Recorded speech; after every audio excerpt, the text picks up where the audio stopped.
इस कहानी की शुरुआत होती है साल 1884 इंग्लैंड से। हरे भरे मैदानों, पुराने पत्थरों से बने घरों और शांत गांव की गलियों के बीच एक अलग सी हवेली में रहती थी एनोला होम्स। हाँ, वही।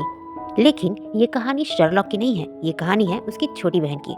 एनोला जब बहुत छोटी थी तभी उसके पिता की मृत्यु हो गई थी। उसके बाद कुछ ही सालों में उसके दोनों बड़े भाई शर्लॉक होम्स और माइक्राफ्ट होम्स घर छोड़कर लंदन चले गए। उनके जाने के बाद घर में सिर्फ दो लोग बचे थे, एनोला और उसकी माँ यूडोरिया होम्स। और यहीं से शुरू होती है एक अलग तरह की परवरिश। यूडोरिया कोई आम औरत नहीं थी। वो उस दौर की महिलाओं से जैसी बिल्कुल भी नहीं थी, ना सिलाई कढ़ाई में व्यस्त, ना चाय पार्टी में मग्न। उनका मानना था कि एक लड़की को भी उतना ही मजबूत, समझदार और आत्मनिर्भर होना चाहिए जितना एक लड़का। उन्होंने एनोला को सिखाया पढ़ना लिखना, गणित और विज्ञान, पेंटिंग, शतरंज, कोड और पहेलियाँ, जूडो और सेल्फ डिफेंस। वो अपनी बेटी को सिर्फ पढ़ा लिखा नहीं चाहती थी, उसे तैयार कर रही थी वो दुनिया के लिए। एनोला का नाम भी खास था। अगर एनोला को उल्टा पढ़े तो अलोन। यूडोरिया का मानना था मेरी बेटी अकेली ही काफ़ी है, उसे किसी की ज़रूरत नहीं। ये नाम एक संदेश था और एक तैयारी भी। फिर आता है वो दिन, एनोला का 16वां जन्मदिन। सुबह उठते ही वो मुस्कुराती है, उम्मीद करती है कि उसकी माँ उसे गले लगाएगी, लेकिन घर अजीब तरह से शांत है। वो रसोई में जाती है, कोई नहीं। बगीचे में देखती है, कोई नहीं। पूरा घर खाली। उसकी माँ गायब हो जाती है। शुरू में एनोला सोचती है शायद माँ कहीं बाहर गई होगी, तो वो इंतजार करती है घंटों भर, लेकिन यूडोरिया वापस नहीं आती। धीरे धीरे सच्चाई सामने आती है, माँ घर छोड़कर जा चुकी है।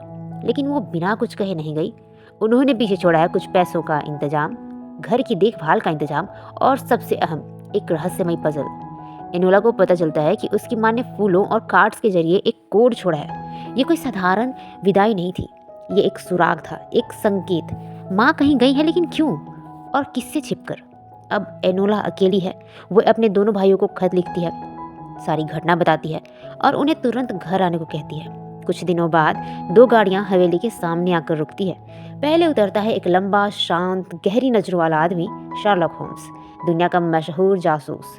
उसके पीछे आता है थोड़ा सख्त चेहरे वाला, औपचारिक कपड़ों में सजा हुआ आदमी, माइक्राफ्ट होम्स। दोनों अपनी छोटी बहन को देखते हैं, लेकिन नजरिया बिल्कुल अलग। शर्लॉक की नज़र में एनोला होशियार है, उसकी आंखों में जिज्ञासा है, वो निरीक्षण करना जानती है। और माइक्राफ्ट की नज़र में एनोला बदतमीज है, उसके कपड़े अस्त व्यस्त हैं, वो एक लेडी की तरह व्यवहार नहीं करती। माइक्राफ्ट को सबसे ज़्यादा चिंता अपनी इज्जत की है। वो सरकार में ऊंचे पद पर है, बड़े बड़े नेताओं से उसका उठना बैठना है। अगर लोगों को पता चले कि उसकी बहन असभ्य है तो उसकी प्रतिष्ठा पर असर पड़ेगा। तो माइक्राफ्ट तुरंत फैसला करता है। अब जब माँ नहीं है, वह एनोला का लीगल गार्जियन है और उसका मानना है कि इस लड़की को अनुशासन सिखाने की जरूरत है। अगले ही दिन वह बुलाता है मिस हैरिसन को, एक सख्त, पारंपरिक बोर्डिंग स्कूल वाली हेडमिस्ट्रेस। जब एनोला उनसे मिलती है तो वह जानबूझकर शिष्टाचार नहीं दिखाती। क्यों? क्योंकि वह समझ चुकी है कि उसे किसी कैद खाने जैसे स्कूल में भेजा जाने वाला है। मिस हैरिसन भी तुरंत समझ जाती है यह लड़की आसान नहीं है। माइक्राफ्ट वादा करता है, कल सुबह तक एनोला आपके स्कूल में होगी। बाहर से भले ही एनोला मजबूत दिखती है, लेकिन अंदर से उसकी दुनिया बिखर चुकी है, क्योंकि माँ गायब हो चुकी है, भाई दूर है और अब उसे जबरन भेजा जा रहा है। लेकिन तभी उसे याद आता है माँ ने पजल क्यों छोड़ा था, क्योंकि वह चाहती थी कि एनोला सोचे, लड़े और खुद रास्ता बनाए। खैर, जैसा कि हम माइक्राफ्ट का देख सकते हैं, उसकी एक बहुत ही बनी बनाई इज्जत है जो वो एनोला की वजह से व्यर्थ नहीं जाने दे सकता था। और इधर था दूसरा भाई, बिल्कुल ही शांत, बट एनोला की बातें कोई सुन ही नहीं पा रहा था। अब रात हो जाती है, पूरे घर में सन्नाटा छा जाता है, लेकिन एनोला के कमरे में अभी भी रोशनी चल रही है। उसके सामने फैले हुए वे फूल, वे कार्ड जो उसकी माँ अपने पीछे छोड़ के गई थी। हर कार्ड पर बने फूल किसी साधारण सजावट का हिस्सा नहीं थे, बल्कि एक कोड थे, एक संदेश जिसे केवल वही समझ सकती थी जिसे यूडोरिया ने खुद सिखाया हो। एनोला धीरे धीरे हर फूल का मतलब जोड़ती है। उसकी माँ ने उसे बचपन से सिखाया था कि अलग अलग फूलों का अलग अलग अर्थ होता है, और जैसे जैसे वह उन संकेतों को समझती जाती है, वह घर के एक कोने से दूसरे कोने तक पहुंचती है, मानो अपनी माँ के दिमाग के रास्ते पर चल रही हो। आखिरकार वह एक पुरानी पेंटिंग के सामने आकर खड़ी हो जाती है, वही पेंटिंग जिसे उसकी माँ ने खुद बनाया था। जब वह फ्रेम को ध्यान से देखती है तो उसे उसके पीछे छिपा हुआ एक छोटा सा पैकेट मिलता है, उसमें कुछ पैसे रखे हुए हैं। अब उसे समझ में आता है यह भागने की तैयारी थी। उसकी माँ ने सिर्फ उसे छोड़कर नहीं भागा, बल्कि उसे रास्ते भी दिखाए थे। अगली सुबह बोर्डिंग स्कूल भेजे जाने के पहले एनोला फैसला कर लेती है कि वह किसी के फैसले का इंतजार नहीं करेगी।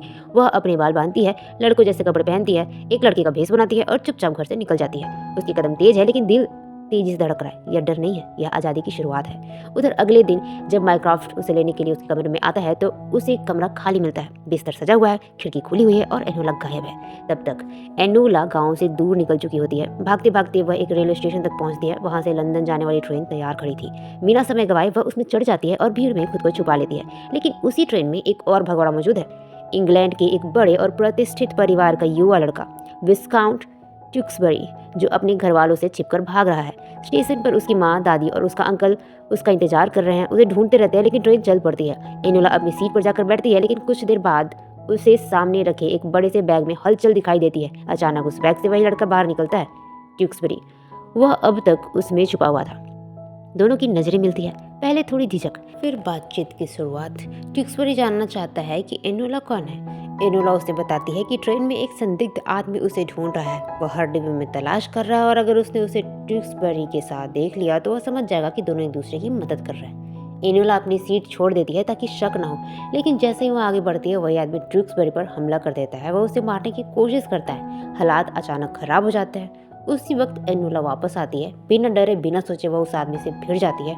उसकी माँ ने जो कुछ सिखाया था, जूडो, आत्मरक्षा, सब उसी पल काम आ जाता है। किसी तरह वह ट्यूक्सबरी को बचा लेती है। दोनों ट्रेन में भागते हैं और वह आदमी उनके पीछे दौड़ता है। स्थिति इतनी गंभीर हो जाती है कि उनके पास एक ही रास्ता बचता है, चलती ट्रेन से कूद जाना। वे छलांग लगा देते हैं। कुछ पलों के लिए सब कुछ रुक जाता है, लेकिन किस्मत उनका साथ देती है। वे जिंदा बच जाते हैं, थोड़े घायल, थोड़े सुरक्षित। अब दोनों एक दूसरे के सामने खड़े हैं, बिना किसी झूठ, बिना किसी दिखावे के। दो भगोड़े, दो अलग दुनिया के लोग और दोनों के सामने एक ही शहर, लंदन। वे तय करते हैं कि लंदन तक साथ रहेंगे और वहां पहुंचकर अपने अपने रास्ते चले जाएंगे। रास्ते में ट्यूक्सबरी एनोला को बताता है कि उसके परिवार वाले उसे जबरदस्ती आर्मी में भेजना चाहते थे, लेकिन वह सिर्फ एक सैनिक नहीं बनना चाहता। उसे हाल ही में पार्लियामेंट में एक सीट मिली है और वह उसका इस्तेमाल सुधार के लिए करना चाहता है। वह चाहता है कि इंग्लैंड की महिलाओं को भी वे अधिकार मिले जो अब तक सिर्फ पुरुषों के पास है। एनोला ध्यान से उसकी बात सुनती है। उसे एहसास होता है कि ये लड़का सिर्फ भागा नहीं है, वह बदलाव चाहता है। कुछ ही देर में ट्रेन लंदन पहुंचती है।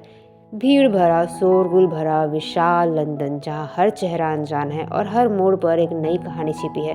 और अब एनोला की असली परीक्षा शुरू होने वाली है। ट्रेन से अलग होने के बाद दोनों अपने अपने रास्तों पर निकल जाते हैं। लंदन पहुंचकर एनोला सबसे पहले अपना भेष बदलती है। इस बार वह किसी लड़के की तरह नहीं, बल्कि लंदन की एक आम साधारण लड़की की तरह कपड़े पहनती है। उसे पता था कि माइक्रोफ्ट उसे उसके पुराने अवतार में आसानी से ढूंढ सकता है, इसीलिए भीड़ में घुल जाना ही सबसे सुरक्षित था। वह शहर के एक छोटे से होटल में कमरा लेती है और वहीं ठहर जाती है।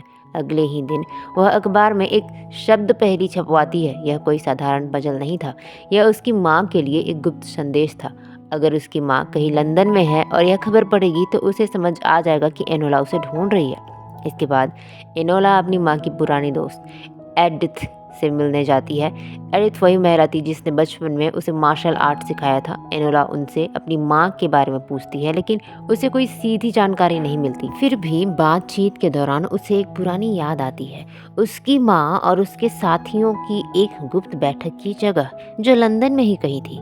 इस सुराग के सहारे एनोला एक पुराने से सेफ हाउस तक पहुंचती है। वहां उसे अपनी माँ की किताबें मिलती हैं जिनमें क्रांति और बदलाव की बातें लिखी होती है। साथ ही उसे विस्फोटक सामान और बम भी मिलते हैं। यह देखकर वह घबरा जाती है।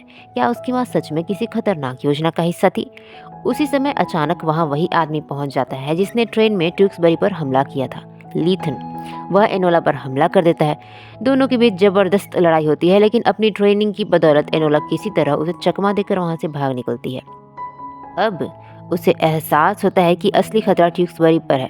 वह अकेला लीथन का सामना नहीं कर पाएगा, इसीलिए एनोला फिर से भेष बदलकर उसके घर पहुंचती है। लेकिन पता चलता है कि वह घर वापस ही नहीं आया। तभी उसे वहां एक पुलिस अधिकारी दिखाई देता है जो माइक्रोफ्ट का आदमी होता है। वह एनोला को पहचान लेता है और माइक्रोफ्ट को खबर दे देता है। कुछ खोजबीन के बाद एनोला को आखिरकार ट्यूक्सबरी एक बाजार में फूल बेचते हुए मिल जाता है। वह उसे तुरंत अपने होटल ले जाती है और बताती है कि उसकी जान खतरे में है। लेकिन ट्यूक्सबरी अब भी नहीं समझ पा रहा था कि आखिर उसे कौन और क्यों मारना चाहता था। तभी होटल पर वही पुलिस अधिकारी पहुंच जाता है। दोनों भागने की कोशिश करते हैं। एनोला किसी तरह ट्यूक्सबरी को वहां से भगा देती है, लेकिन खुद पकड़ी जाती है। उसे माइक्रोफ्ट के पास लेके जाया जाता है और उसकी मर्जी के खिलाफ उसका दाखिला बोर्डिंग स्कूल में करवा दिया जाता है। स्कूल का अनुशासन सख्त नियम और सभी लड़की, इन सभी के बनने की ट्रेनिंग, यह सब एनोला के स्वभाव के बिल्कुल उल्टा था। वह वहाँ घुल मिल नहीं पाती। कुछ दिनों बाद शेरलॉक उससे मिलने आता है। वह बताता है कि उसे पता है कि एनोला अपनी माँ को ढूंढ रही है और ट्यूक्सबरी की मदद भी कर रही है। वह उसकी समझदारी की तारीफ करता है। जाते समय वह उसे उसका बचपन का खिलौना देकर जाता है, एक संकेत कि वह उसकी तरफ है, भले ही खुलकर कुछ कह ना पाए। शेरलॉक के जाने के बाद एनोला के नाम एक बड़ा पार्सल आता है। जब वह उसे खोलती है तो उसमें से ट्यूक्सबरी निकलता है। वह उसे छुड़ाने आया था। दोनों चुपचाप वहां से भाग जाते हैं। रास्ते में ट्यूक्सबरी सच्चाई बताता है। जिस हत्यारे को उसके पीछे भेजा गया था वह उसके अंकल की तरफ से था। अगर ट्यूक्सबरी मर जाता है तो सारी जायदाद उसके अंकल को मिल जाती। साथ ही ट्यूक्सबरी जिस रिफॉर्म बिल का समर्थन कर रहा था, जो महिलाओं के अधिकार में थी, वो भी पास नहीं हो पाती। दोनों फैसला करते हैं कि सच सामने लाया जाए। वे ट्यूक्सबरी के घर पहुंचते हैं। वहाँ लीथन उनका इंतजार कर रहा होता है और गोलीबारी शुरू हो जाती है। एनोला उससे भिड़ती है, लेकिन इस बार वह उस पर भारी पड़ रहा होता है। तभी ट्यूक्सबरी पीछे से आकर मदद करता है और दोनों मिलकर किसी तरह लीथन को खत्म कर देते हैं। लेकिन असली झटका अभी बाकी था। ट्यूक्सबरी की दादी बंदूक लेकर सामने आती है। तब खुलासा होता है कि असल में वही उसे मरवाना चाहती थी। वह नहीं चाहती थी कि महिलाओं के अधिकारों वाला रिफॉर्म बिल पार्लियामेंट में पास हो। सच्चाई सामने आने के बाद वह ट्यूक्सबरी पर गोली चला देती है, लेकिन वह पहले से कवच पहने होता है, इसलिए बच जाता है। आखिरकार पुलिस उन्हें गिरफ्तार कर लेती है। इन सब के बाद ट्यूक्सबरी की जान बच जाती है और रिफॉर्म बिल भी पार्लियामेंट में पास हो जाता है। एनोला फिर से अपनी माँ की तलाश में जुट जाती है। एक दिन उसे अखबार में एक कोड दिखता है। वह उसे सुलझाती है और एक जगह पहुंचती है, लेकिन वहां उसे शेरलॉक और माइक्रॉफ्ट मिलते हैं। वह समझ जाती है कि यह जाल था। वह उनसे बिना मिले लौट आती है। जब वह अपने होटल के कमरे में पहुंचती है तो वहां उसकी माँ उसका इंतजार कर रही होती है। माँ बेटी एक दूसरे को देखकर मुस्कुराती हैं। उसकी माँ बताती है कि वह बदलाव लाने के लिए कठोर रास्ता चुनने को तैयार थी, लेकिन एनोला ने एक अलग रास्ता अपनाया। उसने एक इंसान को बचाकर पूरे समाज में बदलाव दिया। कहानी के अंत में एनोला फैसला करती है कि वह भी अपने भाई शर्लॉक की तरह एक डिटेक्टिव बनेगी, लेकिन अपने तरीके से। और इसी के साथ एनोला होम्स की कहानी खत्म हो जाती है।